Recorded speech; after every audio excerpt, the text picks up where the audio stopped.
Pemirsa, pemerintah kembali mendorong percepatan proyek pengolahan sampah menjadi energi listrik atau PSEL sebagai upaya mengatasi darurat sampah nasional. Namun di sejumlah wilayah progres proyek ini dinilai masih lambat. Langkah apa yang perlu dipastikan agar proyek tak berhenti pada target? Selengkapnya dalam Garis Batas.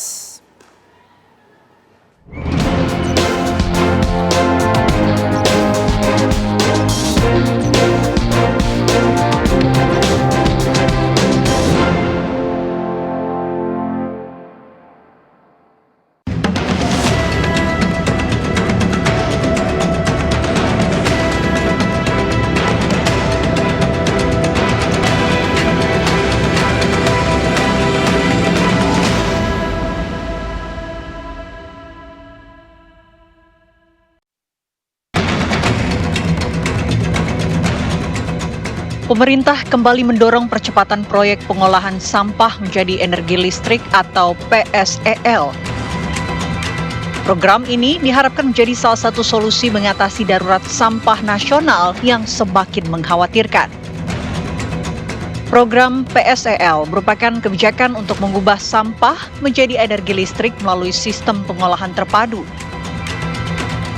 Mekanisme pengolahan sampah menjadi energi listrik adalah dengan proses pemusnahan sampah secara massal menggunakan teknologi waste to energy, di mana sampah dibakar untuk menghasilkan panas.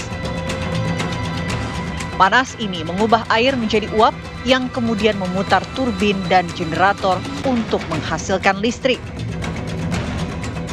Program ini dinilai efektif untuk mereduksi volume sampah sekaligus menghasilkan energi listrik.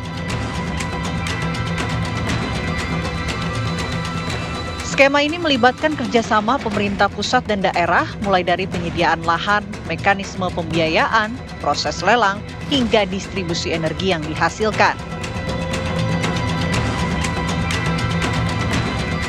Namun di lapangan progresnya masih menghadapi tantangan koordinasi, sinkronisasi regulasi, hingga kesiapan teknis dan pendanaan.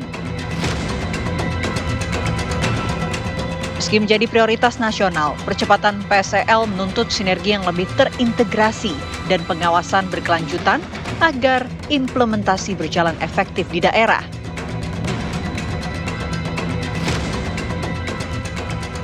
Bahwa sampah adalah menjadi program prioritas nasional kita. Dalam 2-3 tahun ke depan, urusan sampah harus selesai. Dan harusnya kita, kalau berorientasi pada output, lintas departemen, lintas kementerian harusnya bisa kita selesaikan. Asal tidak ada interest lain kecuali interest ingin memastikan sampah itu dikelola dengan baik dan demi kepentingan lain. Kalau interestnya itu insya Allah semuanya bisa. Beragam respon muncul dari warga terkait percepatan PSEL. Sebagian besar mendukung upaya pengolahan sampah menjadi energi listrik, namun mereka berharap implementasinya jelas, transparan, dan benar-benar memberikan dampak nyata. Sangat-sangat sekali. Dampaknya apa? Bau, ya kan? Kadang-kadang kalau nggak diambil sampahnya jadi belatung dan jadi biang penyakit. Harapan saya pemerintah jangan hanya setengah-setengah, namun benar-benar ditangani dengan serius, dan di setiap infrastruktur yang sudah digariskan seperti program-program di dalam kelurahan di Pemprov DKI yang melalui kelurahan untuk pemilahan sampah itu saya rasa harus ditangani dengan serius, terutama untuk petugas-petugas yang datang ke tempat warga. Nah, itu harus benar-benar ditangani dengan serius. Jadi program Pemprov DKI ini benar-benar berjalan dengan baik gitu dan sangat membantu untuk warga Jakarta. Di tengah dukungan dan harapan masyarakat, para pengamat menilai bahwa kunci utama keberhasilan PSEL terletak pada keberlanjutan program dan konsistensi pengawasan di lapangan.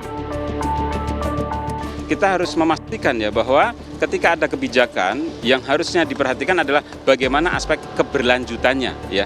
Karena setiap kali ada pergantian pemerintah punya kebijakan dalam tata kelola sampah yang berbeda-beda. Nah, ini yang harus kita perhatikan bahwa sampah ini kan merupakan agenda global, agenda bersama dan juga agenda berkelanjutan.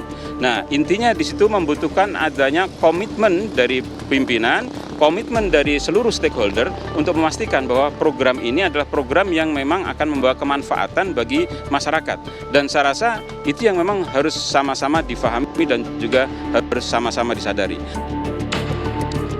Tidak hanya soal komitmen awal, pelaksanaan program juga memerlukan evaluasi rutin dan penyesuaian kebijakan agar tidak terhambat di tengah jalan. Aktivitas untuk melakukan monitoring dan evaluasi itu harus terus-menerus dilakukan ya. Dan juga yang tidak kalah pentingnya adalah memastikan bahwa perilaku masyarakat dalam mengelola sampah itu juga harus diperhatikan ya. Karena tadi syarat untuk bisa memanfaatkan ini, mengkonversi menjadi energi tadi, pilah sampah itu sudah dilakukan di aspek hulunya. Jadi saya rasa monitoring dan evaluasi menjadi sangat penting untuk keberhasilan rencana dan